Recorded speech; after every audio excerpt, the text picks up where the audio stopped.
I guess it's my turn here.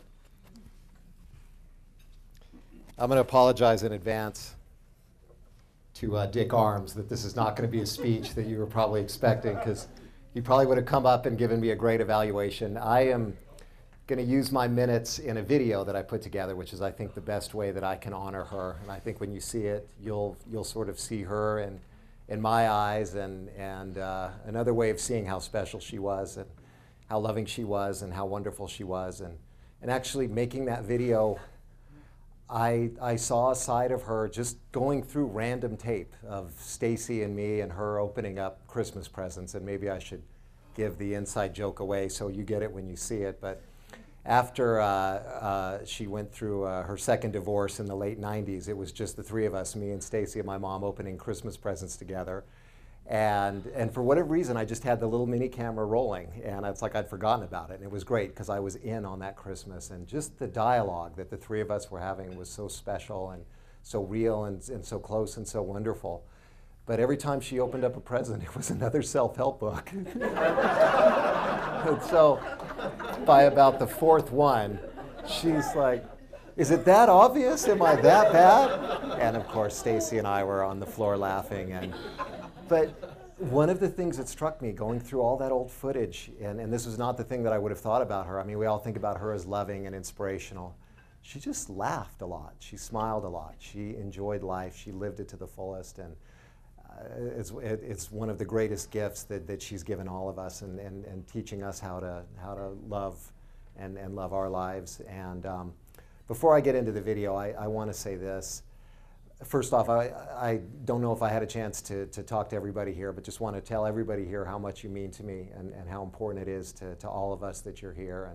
And thank you for, I don't think we could have gotten through this without this tight family that we have, family and friends, and it's meant everything. And thank you so much for being here. And I don't want this to sound morbid or weird in any way, but when I was given a gift, in a way, that my mom was diagnosed, and we had roughly 3+ years. Because I had 3 years to understand that every single minute I spent with her had to be perfect. Whereas before, we'd go to lunch and I'd be rushing and I'd say, "I got to get back by 3, I got a call, I can't talk about that." I didn't care. I'd take a 2-hour lunch. I would, she'd call me and say, "Hey, why don't you come down, we can go to the club, go to the pool, bring the kids." And I think, "Oh God, I'm so busy, I don't want to go to Santa Fe." But of course I'm going to do it. And those 3 years, I probably would not be sane today if I had not had those 3 years to just squeeze every little bit of love and life out of that relationship. And the reason I bring that up is, and I guess, I look here, and so many people here I love, but I look at my sister, my wife, my father, my immediate family here, and we don't know how long we have, and I just want all of you to know how much I love you. And I don't want to say it assuming I outlive all 3 of you, which I guess is statistically low probability, but I want to say it now while we're all here together, just how much I love you, and of course all of you here. The last thing I'll say before I start the video, and by the way, after the video, anybody who wants can come up and talk on this mic and share anything that you want to share. One of the common denominators of when I've talked to people who miss my mom, including all of us, is I just miss her advice. I'm having a really horrible day.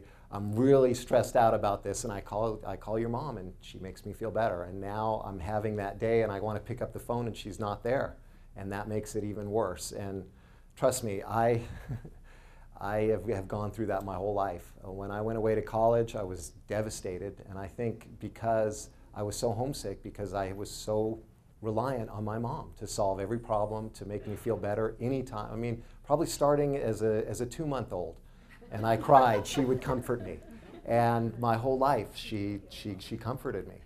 And I was driving home not too long ago, and it was, one of those bad days that we all have. You're stressed about this, stressed about that, upset about this, and of course it's the kind of thing you can't even remember a week later. But at the time, it was, really getting you down, and I thought, I just want to call my mom and just vent and say, I can't take it. I just da-da-da.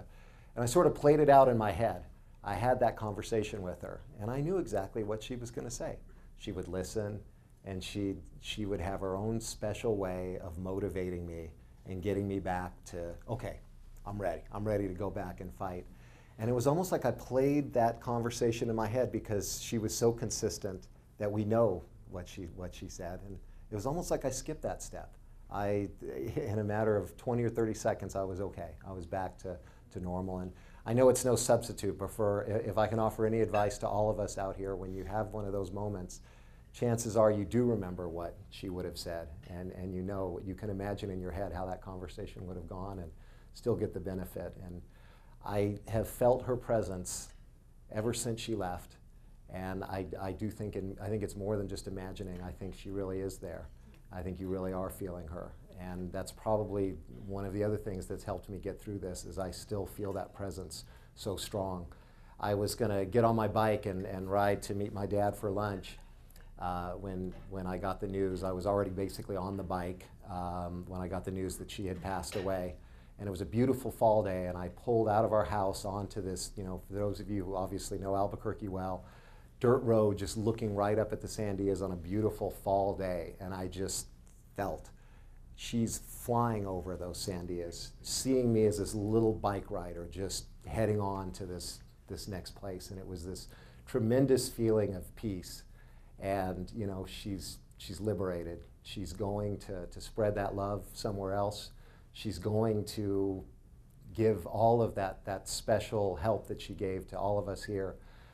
Somewhere else needs that, and they're getting it. But I just felt her spirit just fly over, and it's still there. And I guess I said I wouldn't give a speech, so sorry, I got a little carried away. But I do want to kick off this short video, and I don't know what it's like for those of you back there. If it's easier to step forward, you're welcome to do that. One thing I want to say about this video is probably 2 weeks before she passed, I was up there as I was every night in Santa Fe, and she said, "So Barry, when you make the video, which I know you're going to do," she said, "there's a song I want you to use." And I said, "Okay, well please, tell me what it is. I'll write it down." And she said, "Well, here." So we went in. This was like 8 or 9 p.m. and we went into the garage and we got in her car. And, kind of like I used to do in high school with my friends, we had the new Led Zeppelin song or something like that. But she puts in the CD, and it's a Hugh Jackman song, and she said, "It's track number 24. And I said, "Okay, great. No, listen." So we listened to it twice, just she and I, and it was a song about, looking back at your life. And to sit there with her, hearing that song, I was in tears, as you can imagine, and we listened to it twice. And afterwards, she said, "I want you to use that song and only that song. I don't want you to make a big production of this." And I said, "Okay." And I could tell you that I did use the song, but I disobeyed her second request. But I turned to her and I said, "Mom, let me do the video now so you can see it. What better way to honor you?" And she said, "No, not necessary." And I said, "Okay." So she gave me the CD, and I left. And so anyway, you can imagine this. It was a special process for me to put this together. So with that, give me a second to figure this out. And like I said, those of you back there, if it's easier to step up, feel free to do so. And when this is done, I'll give this microphone to anyone who wants to say anything else.